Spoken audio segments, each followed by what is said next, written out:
This is the story of an IPL player that never was. The last few months have been a packed cricket calendar, right from the end of the Border Gavaskar Trophy to the build up to the Champions Trophy, India winning that Champions Trophy, and now finally into the IPL. It's been a packed cricketing season for the Indian team, and what comes with this kind of season is a lot of hype around the media, a lot of stories floating around, and also a lot of false reports. Now, naturally, there are a lot of media persons and journalists looking to get their hands on the latest news, and a lot of times, while chasing TRP and views, they end up publishing false reports, fake incidents, and things that never actually happened. And I'm sure that you can also think back to some incidents that have happened in the very recent past with the likes of Jasprit Bumrah, Mohammad Siraj, and even Mohammad Shami debunking some of the reports that have been put out by these reporters or by people on Twitter with a large following. Not only that, there were also a lot of leaks during that Border Gavaskar Trophy, some of which were not true at all.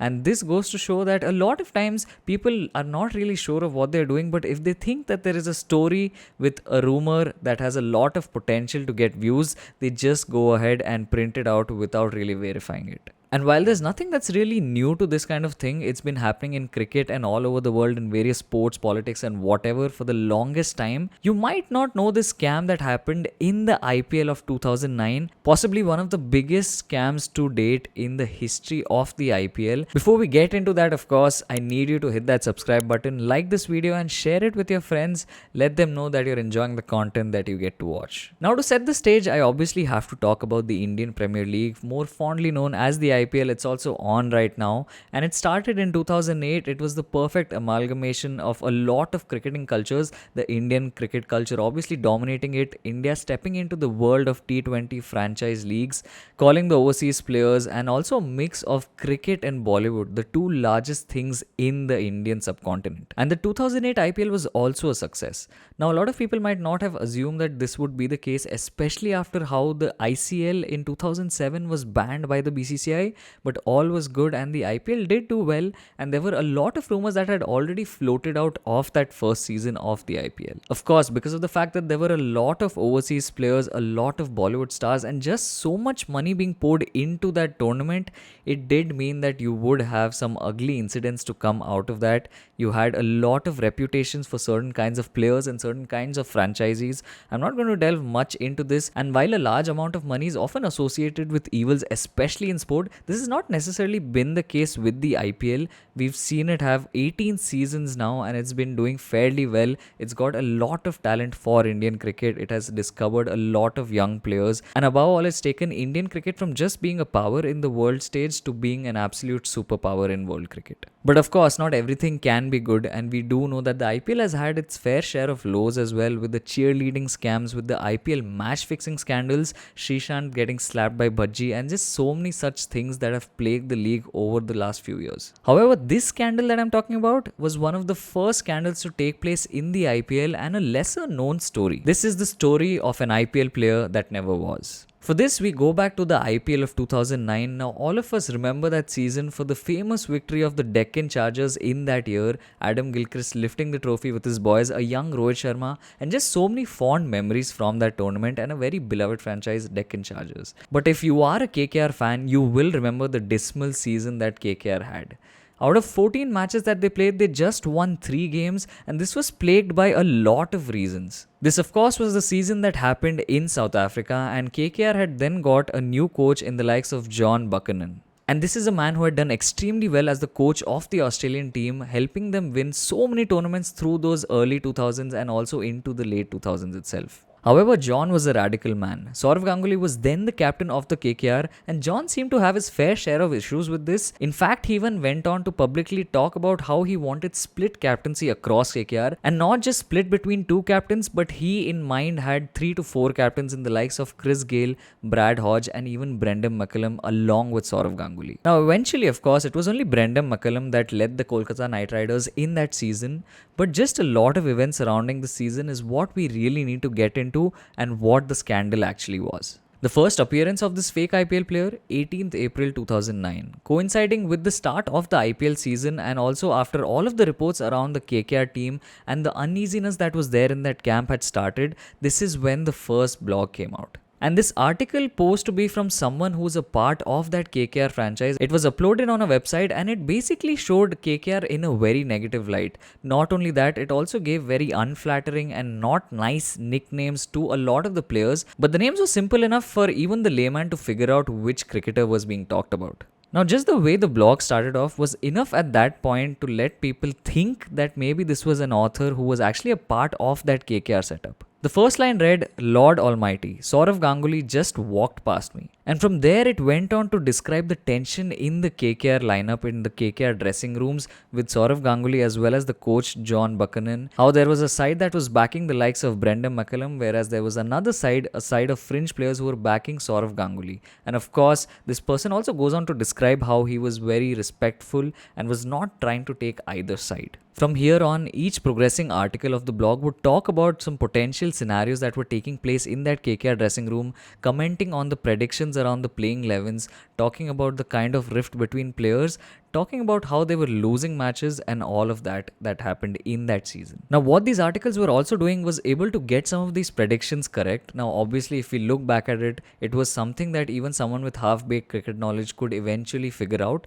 But at the time, it just felt like because of all of the media attention around the KKR lineup and because of how they kept on losing games, that all of this was being orchestrated by someone from within the KKR camp. The stories were so believable that they started getting viral. The website got a lot of attention.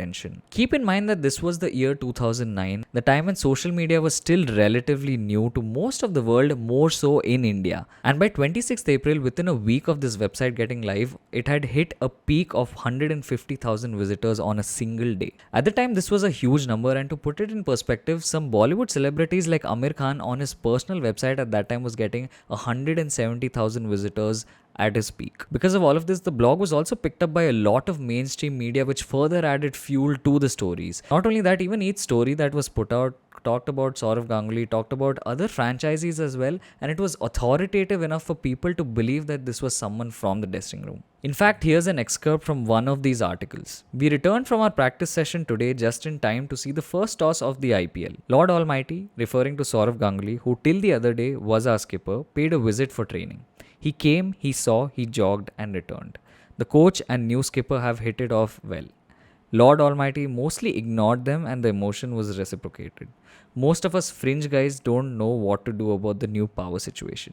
Now, this blog, of course, was getting a lot of mainstream media attention, and it had almost become a guessing game for the people to figure out, for the public and masses to figure out who this player could possibly be. There was an article titled, "Is Akash the man behind the fake IPL player blog?" And this was with good reason, right? Just to put it in context, a few months before the IPL, Akash Chopra had actually authored his book Beyond the Blues. And this not only made him a prime suspect, but also fueled the speculations of the fact that he was the one who was responsible as an author for all of these articles. And by this time, the blog had gotten so big that the KKR camp had to start issuing official statements. They went on to call the blogger a poison pen of the dirtiest variety. And of course, they also went on to dismiss all of these claims, saying that they were all very factually incorrect. Not only that, KKR also said that they trusted their players and were sure that none of these players were involved in this scandal. However, despite all of this and all of the speculations in place, and despite KKR defending their players, it eventually took a turn for the worse when in the middle of the season, KKR decided to send back Akash Chopra as well as Sanjay Bangar. And to further add fuel to this fire, Ajay Jadeja at the time was covering the broadcasting event for the IPL itself. He went on to accuse Andy Bickle from the KKR support staff of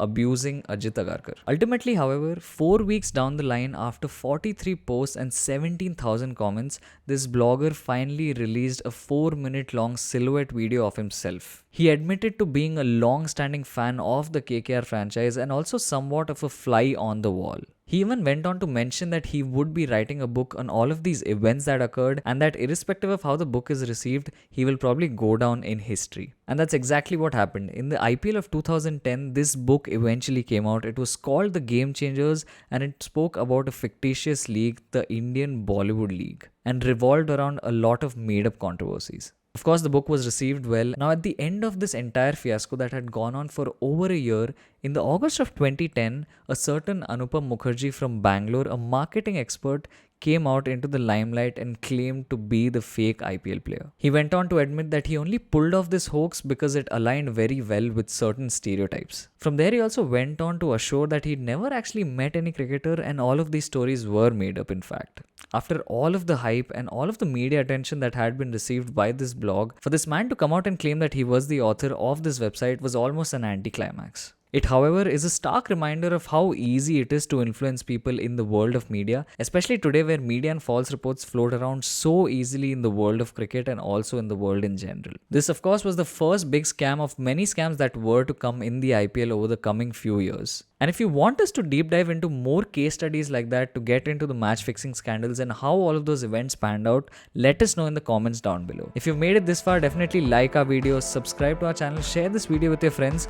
Most importantly, all of our links are in the description. Give us a follow on Instagram, subscribe to our newsletter. We also have a channel on WhatsApp where we give regular updates, so definitely watch out for that. Thank you so much for watching. Peace.